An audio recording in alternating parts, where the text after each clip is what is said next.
Yeah, Mr. Media, I'll talk to first-time novelist Robert Barclay, author of the really sweet, tender, yet still manly romance tale, If Wishes Were Horses. Stick around, or we'll leave you in the dust.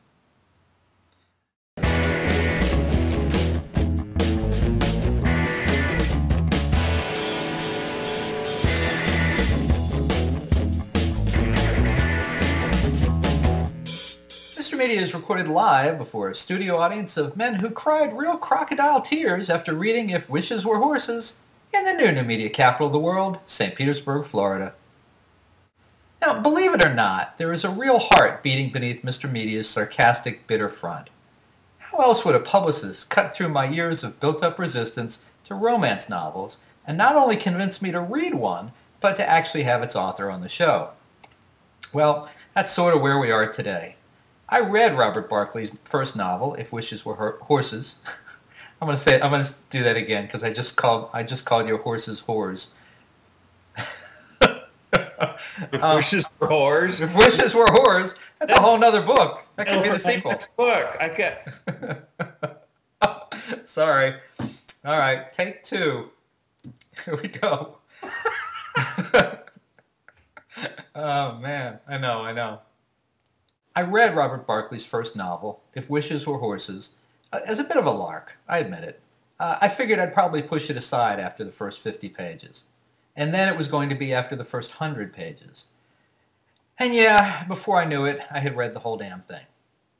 Funny thing, this Barclay guy, he doesn't write like a first-timer. Now, If Wishes Were Horses zips along, right along, taking the reader to an oversized ranch outside of Boca Raton, Florida, where we discover lovelorn Wyatt, his overprotective father Ram, and a woman named Gabby and her teen son Trevor, who will unintentionally challenge the way Wyatt has lived his life these last 5 years since the accident.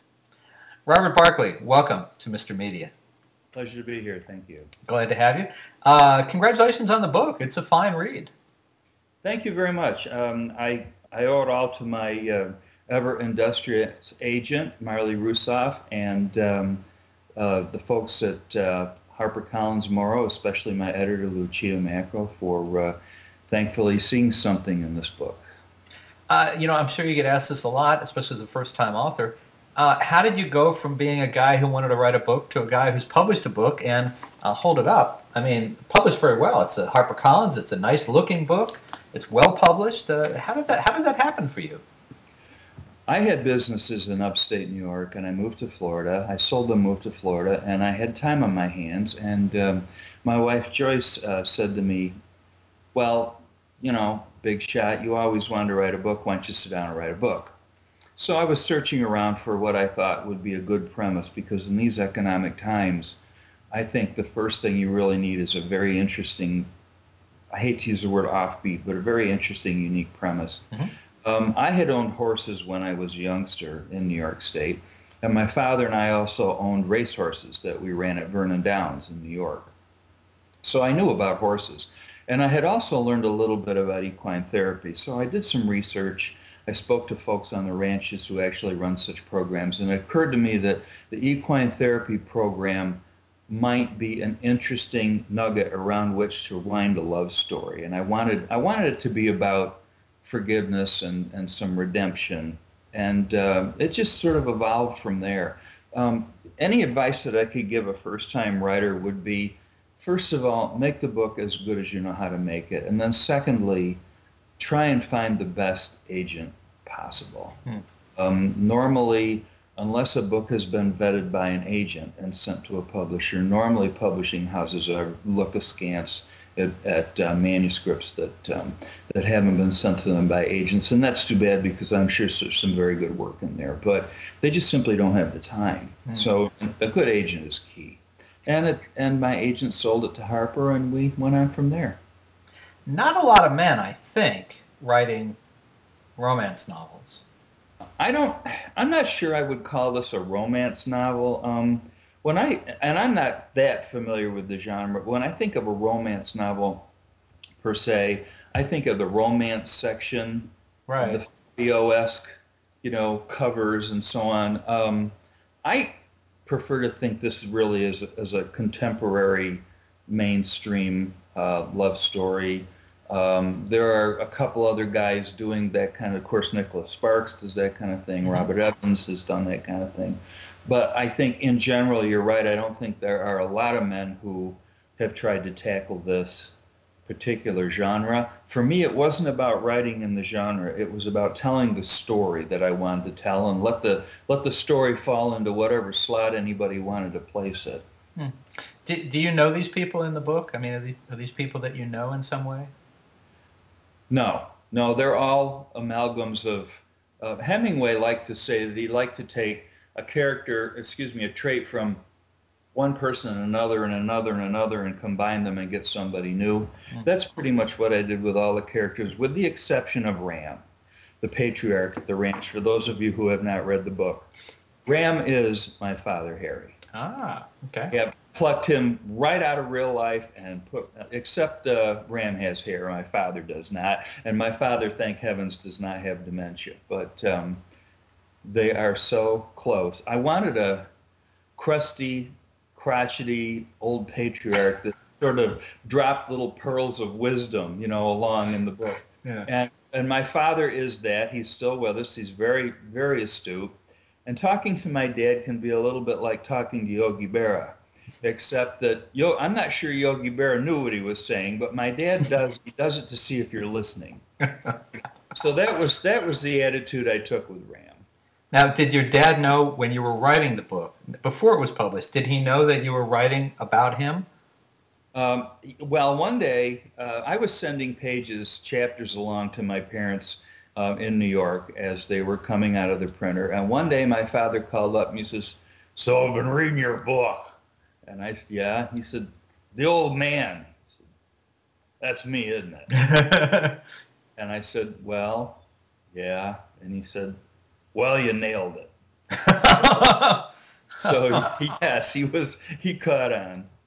Very nice, because, I mean, really, the old man in the book, despite having occasional flashes of dementia, is a very wise, a little manipulative, but a very wise guy. He's not, he puts out that kind of gruff exterior, but he Hmm. cares about his family. He's very in tune with what's going on around him. Not a bad portrait to paint of one's father, if it fits.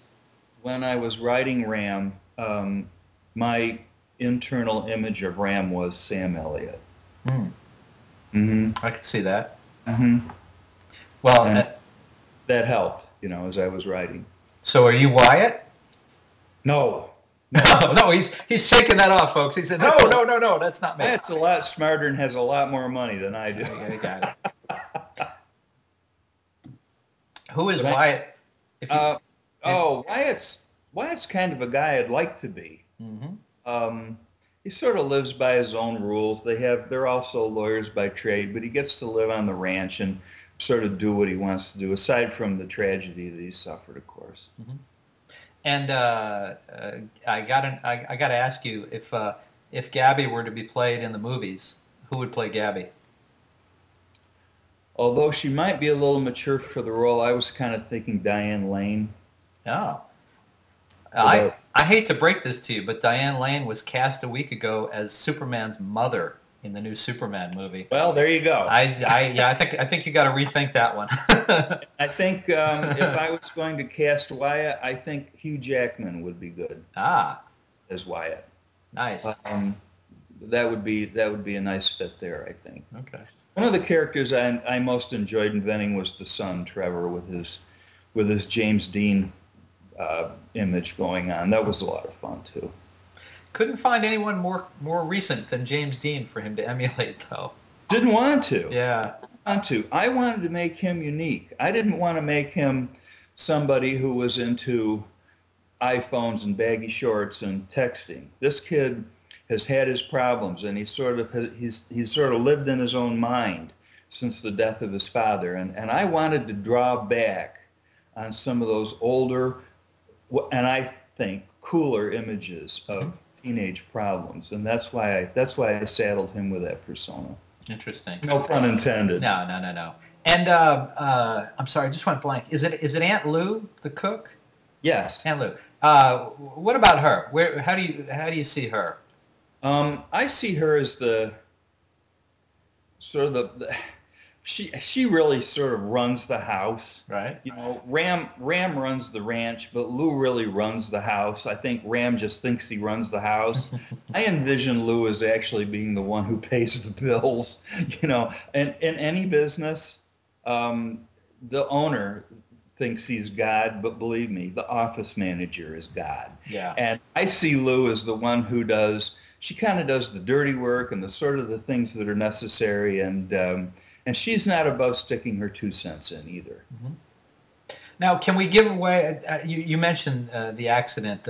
Can we give just a little bit of an idea to people before we break Sure, what sure. the basic plot is without giving anything? I always give folks no. I think it's probably fair to give them no more than they can read on the flyleaf of the book.